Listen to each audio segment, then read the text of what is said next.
it is time for another Grateful Gratitude episode. It's time for another episode of Grateful Gratitude with Lolo, and you're going to tell us the story of the man at the cemetery today. Yeah, so this was pretty powerful. That's my new word, powerful, because that's how some of these experiences are feeling to me right now. So, not to get into all the details that lead up to the story, let me simplify it and say that I was coming up Highway 75, and if you're anywhere in Texas, you probably know Highway 75. It's anyhow, I was going up 75 because Life Path, Path bought a whole bunch of hearts for me to give to one of their departments for Valentine's Day. And I was headed up there to deliver them, and there was just a tugging at my heart that said, stop by the cemetery before you go to Life Path. And I thought, okay, your dad needs a cross on his grave, because my dad didn't have his headstone, and I have these little soapstone crosses. He's already got a heart in the flowers that are there, and I thought, okay, I feel so strongly I'm going to do this. So I went to my dad's grave, and as I pull up, I just kept feeling you don't put this cross on your dad's grave. Don't do that. Get out of the car. So I got out of the car. As I was walking to my dad's grave, I saw catty corner, 2 graves over, a man sitting in a chair by a grave. And I walked right past my dad's grave and over to him, and I said, I've seen you here pretty often. Can I give you this cross? And he stood up and he said, you don't know how amazing it is that you're giving me a cross today of all days. And I said, really? And he said, yes. He said, my wife, who passed away, had a ministry that she shared wooden crosses with people. And I just filled with delight. And I said, really? I said, I was going to put this on my dad's grave, but the Holy Spirit, of course, told me to come give it to you instead. And I interrupted whatever he was starting to say, and I said, my gosh, is that a rock on your wife's grave because of my hearts? And he said, yeah, the other thing she gave away were rocks. Mm-hmm. Did I tell you this story? No, but I know people who do this. And it says, turn it over. Yeah. And she would gift them to people, and it'd say it on both sides, and to turn it over to God. I go, don't go anywhere. Like, where did I think he was going to go? But don't go anywhere. Stay right there. And I went to my car, and I got him a gratitude heart. And I go, I give these rocks. And he said, I'm going to share with you something. You were meant to see me today, because it's my wife and my wedding anniversary. And with you having a rock and a cross, I know that God has sent you to say, wow, Linda's okay. I was so powerful. And so anyhow, so he gave me one of the rocks and one of the crosses. And of course he had one of my rocks and a cross. And I see him every now and then out there at the cemetery. And, so powerful. I mean, just to have everything so aligned like that. And I said, can I podcast and blog about this? Because I said, I want people to know how amazing this was, because here I am going to a cemetery grieving my dad, yet God put me in the path of someone who felt comfort. And I felt comfort with him because I thought, there's so many good people doing what I'm doing. Isn't it uplifting and strange at the same time, mm-hmm. how that works? For sure. How things and people can be put in front of you that absolutely change the course of your day, of your week, of your life. Yeah. I think everyone's experienced that. Some people recognize it better than others. Yeah. There are no coincidences. Yeah. And people want to say, isn't that a great coincidence? And no, that's God's hand. But you and I experience things like this. And I just want everyone to experience this and recognize what God is really doing every day in their life. And I know God knows I'm blonde, and sometimes he makes it real obvious for me, but it's so beautiful. If you're willing to see it, it's not, you don't even have to You don't have to look for it. No. You just have to be willing to see it.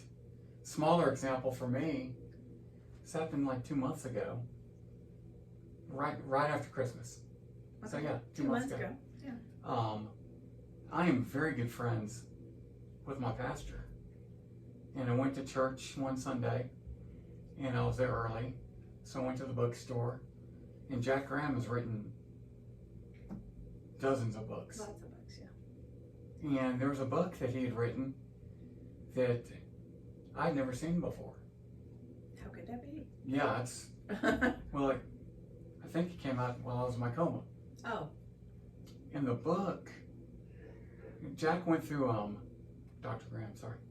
Graham, is a prostate cancer Yes. survivor. Right. Do you call them survivors or patients or? I would say if he's in remission, he's a survivor. And I was friends with him during that whole ordeal that he was going through. Didn't have one clue what he was really going through.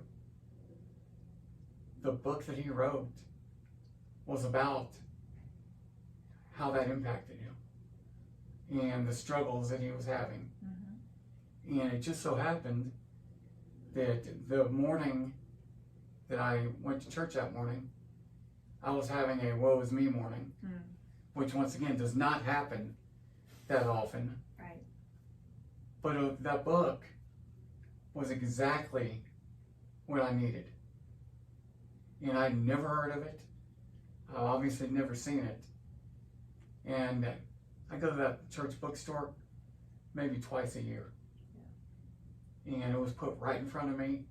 And I mean, when I say exactly what I needed at the time, I read the first 3 chapters in like half an hour. Yeah. Yeah. But yeah, I mean, once again, you don't have to go search for these signs or these. Just be willing to open your eyes and let them happen. And just to tell another quick story and try not to run too long, but this just recently happened with my mom too, a different type of thing. So my mom was very defined about, since she's lost my dad, that she wanted to find a woman counselor who had also lost a husband, and if they lost it through pancreatic cancer would be even better. And I kind of said, Mom, don't put so many parameters on yourself that you're not going to get what you're looking for. So she is texting me one night. I go to bed early because I get up early, and she said, did you read the email I sent you? And I went to my email, and I'm like, I don't have an email from you. She goes, I sent it. And I said, I don't have anything. She just kept saying, go read your email. I said, would you just call me? So she called me and she said, did you get that email? I said, no, just tell me, what is it? She goes, well, it was an article that I read in the Plano newspaper online, and I printed it off. There's a lady whose husband was a Methodist minister, which, you know, my grandfather was a Methodist minister, that lost her husband to pancreatic cancer, and she has grief support books. And Wow. She's going to be speaking in Plano in April, and I printed it off so that I could go listen to her talk. And I said, okay, what's her name? And she said, hey, Julie Yarborough. I said, oh, okay. And she said, she's got a website, you can go see the books.